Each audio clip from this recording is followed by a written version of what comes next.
Pemirsa, kapal milik Dinas Perhubungan yang mengangkut 45 penumpang meledak dan terbakar di Pulau Panggang, Kepulauan Seribu, Jakarta Utara. 9 orang mengalami luka parah. Kepolisian bersama Disub DKI Jakarta tengah menginvestigasi kapal yang baru diproduksi tahun 2017 ini.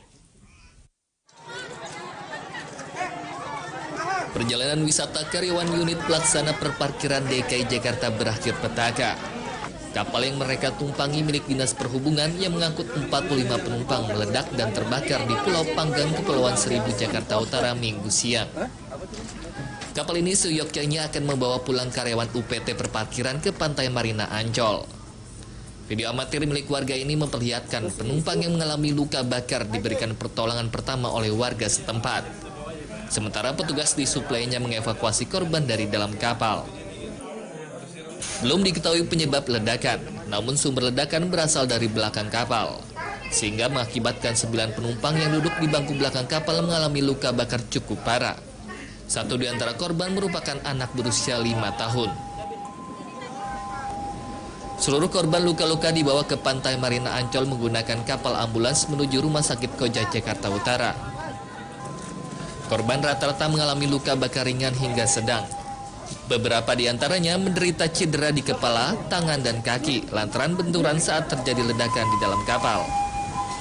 Salah seorang korban mengaku tidak bisa lagi mengingat kejadian yang menimpanya, karena sesaat setelah ia terkena jilatan api, ia langsung menyelamatkan diri keluar kapal.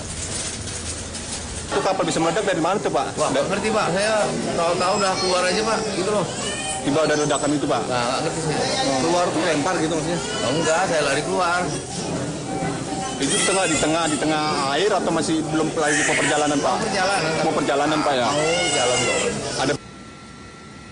Sementara itu, Dinas Perhubungan DKI Jakarta berkoordinasi dengan kepolisian untuk menyelidiki penyebab meledaknya kapal. Investigasi tidak hanya pada kondisi kapal tetapi juga menyangkut dermaga pada saat kapal tersebut bersandar. Disub memastikan kapal yang meledak masih baru, dibuat pada tahun 2016. Kalau bicara histori kapal itu sendiri kan diproduksi tahun 2016 ya, jadi usia kapal juga relatif masih muda. Karena terkait dengan apa yang menjadi penyebab, kami serahkan kepada pihak yang berwajib. Saya sudah bicara langsung dengan Kapolres Kepulauan Seribu untuk melaksanakan investigasi, tidak hanya pada kondisi kapal, tapi juga menyangkut dermaga pada saat kapal tersebut bersandar. Kasus ledakan dan kebakaran kapal yang menyeberang ke Kepulauan Seribu ini menambah deret panjang peristiwa serupa. Padahal Pemprov DKI Jakarta tengah gencar-gencarnya mempromosikan Kepulauan Seribu sebagai destinasi wisata. Tim Liputan, JAK TV. Iya, pemirsa, ada berita petang sore hari ini akan membahasnya dengan Wakadisub DKI Jakarta, Pak Sigit Pujatmoko. Pak Sigit, selamat sore. Selamat sore, Mbak Yu. Dan juga kita sudah bersama dengan Ketua Umum INSA, Pak Johnson W. Sujipto. Pak Johnson, apa kabar? Baik, selamat sore, Mbak Yu. Selamat sore. Pak Sigit, kita turut prihatin atas musibah yang terjadi. Dari hasil investigasi, apa yang terjadi? Saat ini saya perlu sampaikan bahwa investigasi menyeluruh masih dilaksanakan oleh teman-teman dari Kepolisian Republik Indonesia, Polres Kepulauan Seribu ya.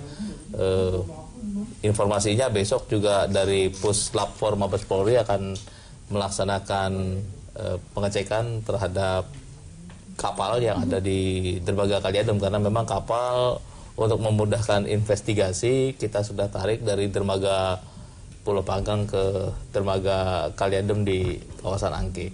Jadi sampai dengan saat ini, sampai dengan hari ini masih proses permintaan keterangan dari korban, kemudian dari saksi, baik itu ABK, penumpang maupun warga yang berada di sekitar kejadian juga masih dilaksanakan oleh pihak Polres Kepulauan Seribu. Baik, artinya investigasi masih dilakukan dan kita sama-sama menunggu hasilnya. Pak Johnson, kalau kita melihat ini adalah kapal yang tergolong baru 2016. Apa yang Anda lihat dari kejadian ini? Kapal baru meledak. Jika kita perhatikan, kapal ini menggunakan mesin penggerak outboard unit. Jadi bahan bakarnya pasti bukan solar.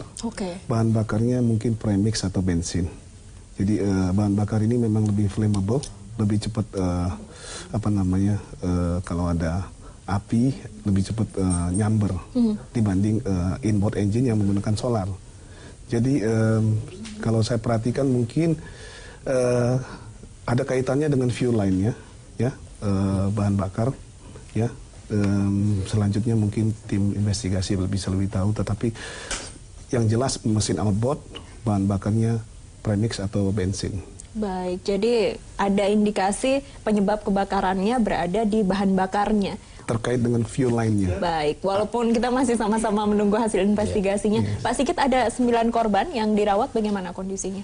Ya, dari 9 korban yang kemarin dirujuk ke Rumah Sakit Koja, alhamdulillah 4 korban sudah bisa pulang. Kemarin sore sudah pulang ke rumah masing-masing karena penanganannya sudah bisa dilaksanakan dengan rawat jalan saja. Kemudian yang 5 korban memang perlu ada penanganan lebih lanjut karena ada yang terkena luka bakar, kemudian ada 1 orang yang patah ya tulang betis karena jatuh dan tertimpa dengan yang lain. Jadi 5 orang yang masih dirawat di rumah sakit, 3 orang ada di RSUD Koja milik pemerintah Provinsi DKI Jakarta, dan 2 orang dirujuk ke Cipto atas permintaan keluarga karena untuk lebih mudah dalam menjaga dan menanganinya. Baik, Pak Johnson, musibah ini kemudian menjadi tanda tanya tentang transportasi laut kita. Apakah memang sudah aman dan ini hanyalah salah satu kejadian yang di luar antisipasi atau kejadian dari penyebab lain, bukan karena alat transportasinya? Iya, jadi jika kita perhatikan, angkutan laut ini berbeda dengan moda darat. Regulasinya juga cukup banyak, ya, sangat ketat. Mungkin pemikirannya saya melihat bahwa Dishub terlalu terbebani dengan harus juga berperan menjadi operator selain dari regulator terhadap angkutan di Kepulauan Seribu. Jika kita ketahui bahwa angkutan penumpang itu memang kapalnya harus selalu didok setiap tahun atau dikir setiap tahun. Kemudian juga ada itu namanya International Safety Management, ya, ASM Code. Kemudian kapal yang sejenis ini pasti kecepatannya di atas 20 knot. Juga harus ada HRC Code, High Speed Craft Code.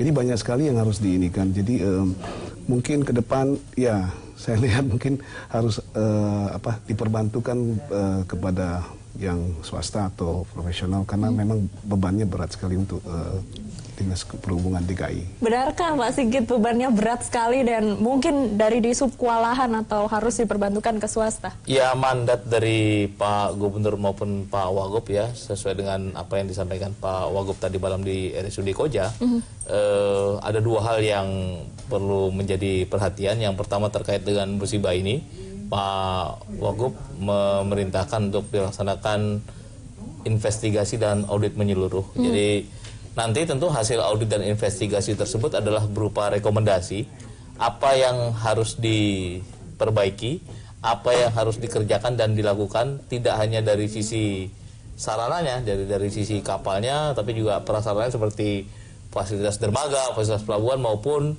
dari pengaturan, ya, ABK maupun para pengguna, artinya masyarakat atau siapapun yang menjadi penumpang kapal ini harus menjadi perhatian. Yang kedua, memang inline dengan apa yang tadi disampaikan Pak Johnson, bahwa dengan penetapan wilayah Kabupaten Administrasi Kepulauan Seribu sebagai salah satu kawasan pariwisata nasional, di 2018 ini Dinas Perhubungan akan menyelesaikan 2 dokumen. Dokumen yang pertama adalah Master Plan Transportasi Laut di wilayah Kepulauan Seribu. Ini akan menetapkan terkait dengan rute pelayaran, kemudian juga jenis layanan, karena idealnya masing-masing kapal punya peruntukan. Saat ini terus terang masih banyak toleransi yang diberikan oleh petugas, baik dari rekan-rekan KSOP maupun dari kami Dinas Perhubungan, di mana seringkali masih dijumpai antara orang dengan barang berada pada satu kapal yang sama, dan ini dari sisi regulasi sebetulnya tidak dimungkinkan. Meskipun kami sudah melakukan pengaturan dan pengawasan, ini juga terkadang situasional masih dilakukan diskresi oleh petugas. Yang kedua, kami ingin menyelesaikan rencana induk pelabuhan di Kepulauan Seribu itu yang kami targetkan selesai di 2018 ini. Baik, Pak Sigit, Pak Johnson, kita lanjutkan perbincangan usai jeda. Mirsa, nanti Anda juga bisa berpartisipasi melalui sambungan telepon. Ada berita petang kembali saat lagi.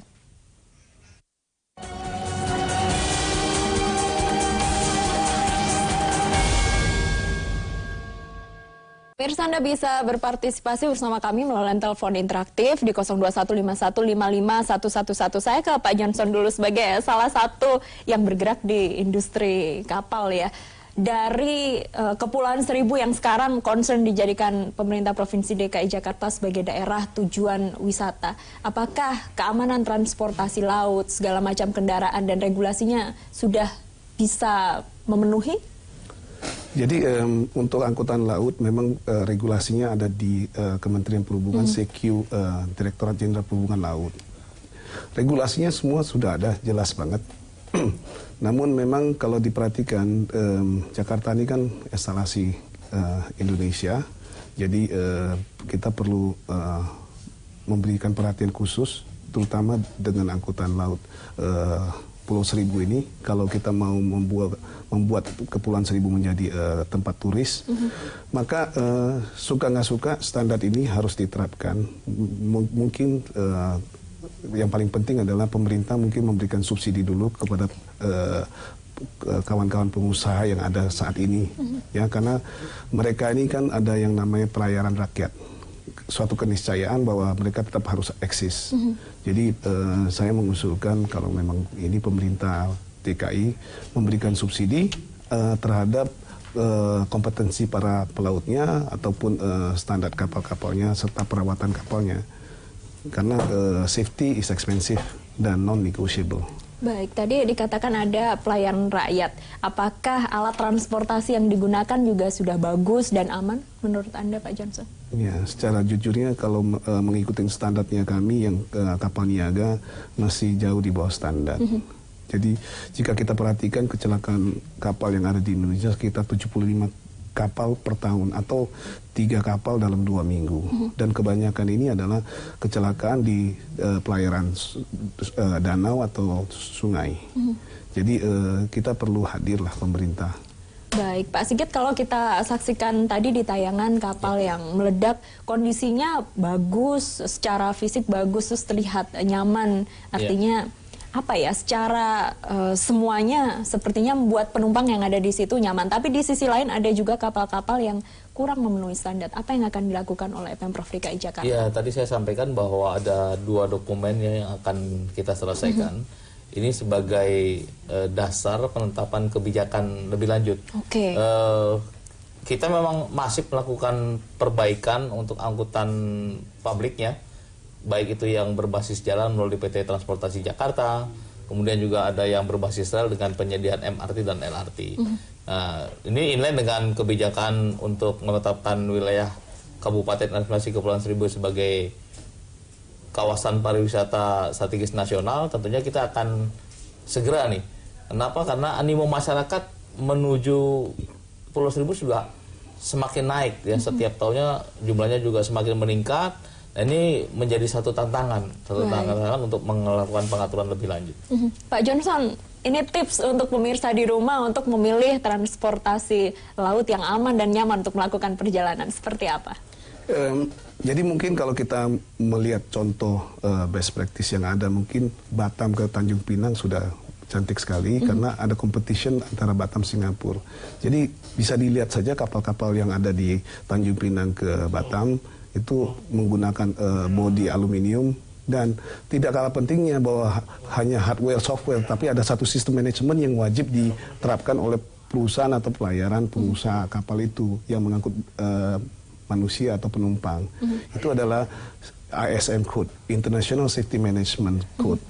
ISM ini sendiri juga terbit oleh IMO, International Maritime Organization, pada tahun 1987. Itu juga karena ada kecelakaan kapal ro-ro yang terjadi dari Belgia ke Inggris yang mengakibatkan hampir 193 jiwa yang meninggal pada saat itu. Baik, Pak Sigit, terakhir ini himbauan dari Dinas Perhubungan agar masyarakat yang berencana berwisata ke Kepulauan Seribu ini tidak khawatir terkait adanya musibah ini kemarin. Ya, tentunya seluruh jajaran Pemprov prihatin ya dengan musibah yang terjadi kemarin, dan kami Dinas Perhubungan serius melakukan penanganannya. Ya, kami juga minta keterlibatan KNKT, kemudian juga rekan-rekan dari Direktorat Perkapalan Kementerian Perhubungan. Ini semata-mata untuk menjamin dan memastikan bahwa layanan masyarakat yang nantinya berwisata atau beraktivitas di wilayah Kabupaten Administrasi Kepulauan Seribu bisa betul-betul aman. Baik. Karena buat kami safety adalah yang utama. Itu menjadi concern kami, dan tentunya harapan bahwa apa yang terjadi kemarin adalah musibah yang terakhir yang menimpa warga atau siapapun yang akan beraktivitas atau berkunjung ke Kabupaten Administrasi Kepulauan Seribu. Baik, terakhir hasil investigasinya akan diumumkan kapan, Pak Sigit? Kami masih menunggu karena besok juga puslapor baru turun, sehingga mudah-mudahan dalam waktu tidak terlalu lama bisa dipublish ke masyarakat. Baik, terima kasih Pak Sigit, Pak Johnson, terima kasih, selamat sore. Pemirsa, perjuangan Kentut mengubah nama melalui pengadilan akhirnya membuahkan hasil. Informasi selengkapnya usai jeda.